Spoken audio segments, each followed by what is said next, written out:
Kia ora and no mai, haere mai. Welcome along to Your Shine TV. I'm Liana and I'm here with the wonderful Josh Coombridge. Hello everybody, great to be here. Now, it's getting pretty close to Christmas now, Liana, and I still haven't received my Christmas card from you. I think it will arrive on Christmas Day. Oh, okay. Yeah. You've timed it perfectly. Exactly. Way too early for that. The postman definitely doesn't come on Christmas Day, so hopefully Christmas Eve. Yeah, true. Hopefully. Fingers crossed. Do you send, genuinely, do you send Christmas cards to anyone? Nah, I don't actually. No, me either. But a message is nice. A text, that works. And do you know what? People can actually text 8168 with the keyword shine, name, and chuck in a message like who's getting Christmas cards. Well, it'd be interesting to hear from people who actually are still giving out or sending out Christmas cards, because I think that, like, my parents receive a lot, and it's quite cool. It's quite a cool little thing to do, I think. Love it. I think it's beautiful. It's like old-fashioned. We've actually got someone with us who joins us on Zoom now. Warren from Gospel for Asia. It's a great cause, and Warren Knott heads up Gospel for Asia here in New Zealand. Warren, welcome to Shine TV. Thank you. And I was thinking before, I still have Christmas cards from my grandma like 40 years ago that I hoard stuff. And every time I move, I think, no, I'm not going to chuck these out, but I chuck a whole other stuff out. Yeah. Yeah, sure. Well, it's cool to send and receive Christmas cards. I think it's something that isn't as common as maybe what it was. But tell us about Gospel for Asia's Christmas cards and tell us why they're special. Well, every year for years, our sponsor children have been writing letters to their sponsor people or to the people that sponsor them. And often on the back, they will have a picture, a drawing. And one year, all the drawings were, of Christmas.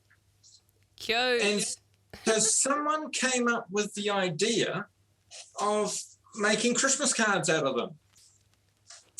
Genius. So we've got, and it initially went out to the people that sponsor. We'd send them out a pack of Christmas cards at Christmas with the person's picture on the back and what was on the front of the card.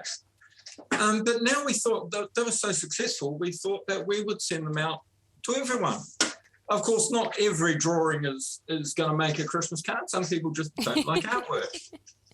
Well, I mean, that one looks half finished. That one could be coloured in, and that one's all right. Josh couldn't draw anything that good. The presents are floating in the air, but apart from that, I don't mind that one too much. Yeah, very nice. Oh, Warren, your mission, it reaches like 20 countries. What are some of the projects that you guys are involved in? Probably one of the biggest ones is literacy, because if you've got literacy, you can sit down with the word and you can read for yourself. It's that daily sitting down, you're going through the Psalms. That's how you build your relationship. You're no longer having to depend on, a pastor to give you their highlights when they read it. That's one of the biggest, and that's literacy projects for all ages. We're also trying to get in with we call them Jesus wells. Jesus, the river of life, the water of life. We have women's work classes where they learn to sew. That came in really handy, where all of a sudden we had thousands of people scattered throughout with sewing machines making cloth masks for their communities.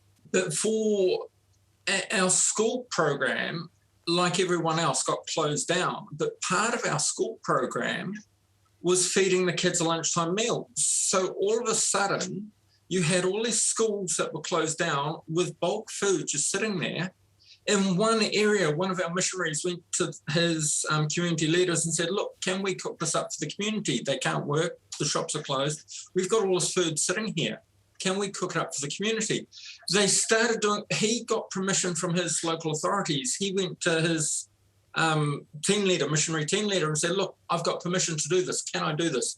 Within 2 weeks, all throughout Asia, all our little Bridge of Hope schools, all our child sponsorship schools were cooking food for their communities. They had the food there. It was just going to go to waste. And we started, all of a sudden we found we had a vehicle where we could feed all these people that were now out of work. The businesses were closed. It was sort of like it looked like a community soup kitchen. So you're doing practical things alongside your ministry, like with the Christmas cards and with the education things?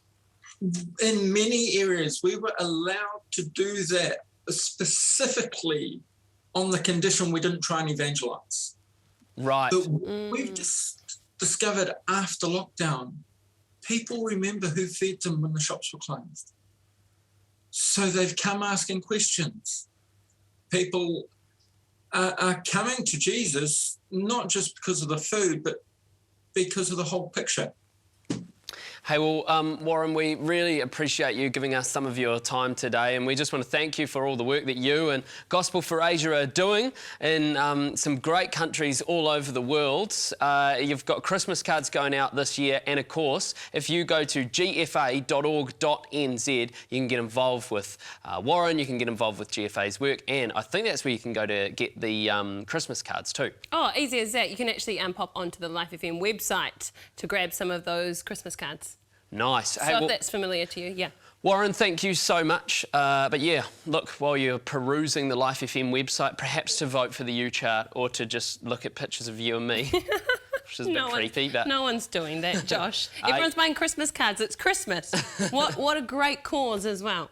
Exactly. Yeah, gfa.org.nz to find out more about the work that Gospel for Asia is doing, and a donation would be really appreciated as well.